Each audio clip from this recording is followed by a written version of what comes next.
Hey guys, Alexander here, and today I'm going to show off my $600 console killer custom-built gaming PC.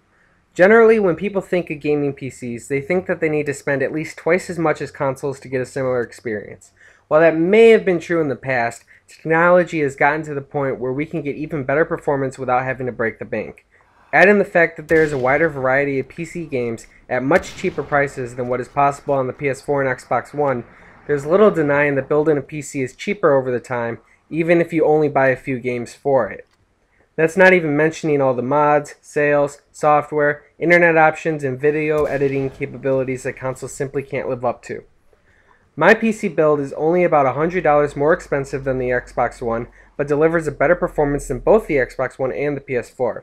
Not to mention, this build can easily be upgraded and parts can be swapped in and out on a moment's notice.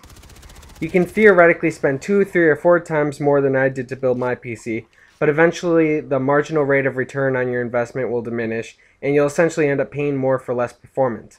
What I'm saying is you could pay more, but you don't really have to.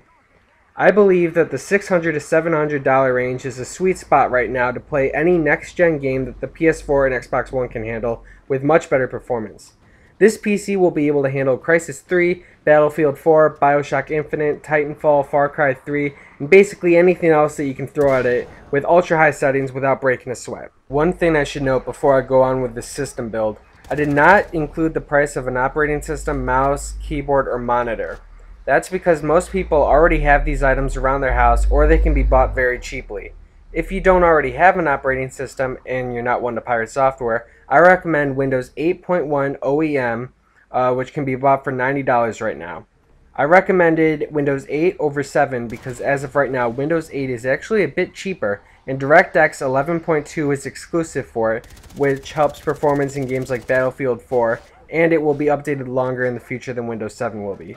So casting operating system aside, let's start with this build. To kick things off, I chose the AMD FX 6300 as the CPU for this build. You would be hard-pressed to find a comparable CPU for only $110. Boasting 3.5 GHz of speed and 6 cores while only producing 95 watts, this is really a great CPU for a budget PC like this. And if you need a boost in performance, this CPU is practically begging to be overclocked, which you can do if you're knowledgeable enough. But even without overclocking, this CPU is capable of everything that you need at the best value. Next up is the Asus M5A97LE R2.0 ATX AM3 Plus motherboard. Big name, even bigger value. At $68 after a $10 mail-in rebate, this motherboard will give you all that you need with a nice upgrade path if you decide to upgrade in the future. Built for the AMD 970 chipset, it has 4 240-pin DIMM sockets, can hold up to 32 GB of RAM, and has Crossfire and RAID support. With this motherboard, you should be good to go for quite a while. For memory, I chose the ADATA XPG V1.0 8GB card. 8GB of RAM is the perfect amount to have for gaming right now. It gives you enough room to multitask and do everyday activities as well. No game in the foreseeable future will need to utilize more than 8GB of RAM, and if you absolutely feel the need, you can just buy another card and stick it in as well.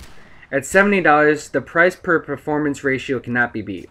Now for the storage, I chose the Seagate Barracuda 1TB internal hard drive. Some say that 1TB is too much to have for your computer, while others say that it's not enough.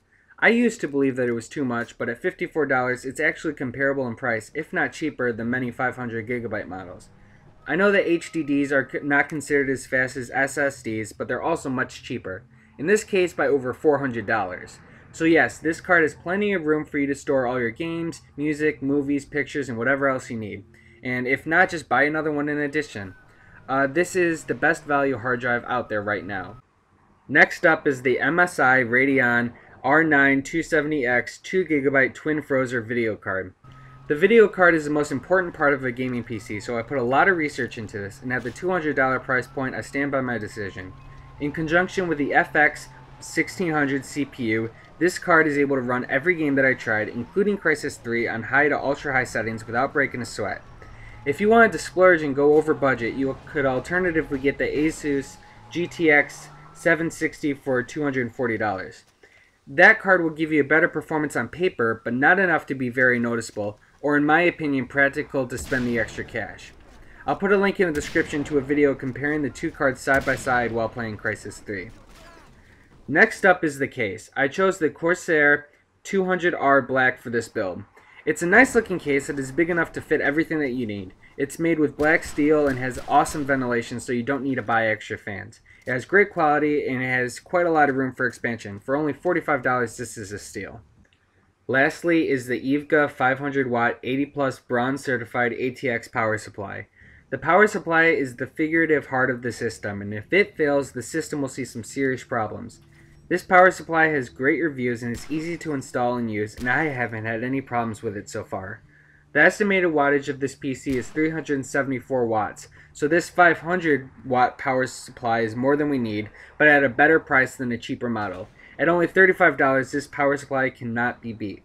If you add everything together, before any rebates, this bill comes out to $622.37. After rebates, it drops down to $582.37, which is actually almost $20 under budget. Prices change daily, so this price may be different at the time that you're watching this video, so I will have a link to my build that I compiled on PCPartPicker.com where you can see the price of all these items together in real time. So that's my $600 gaming PC. If you want to watch more videos like these, check out my channel and be sure to rate, comment, subscribe. Thanks for watching, guys.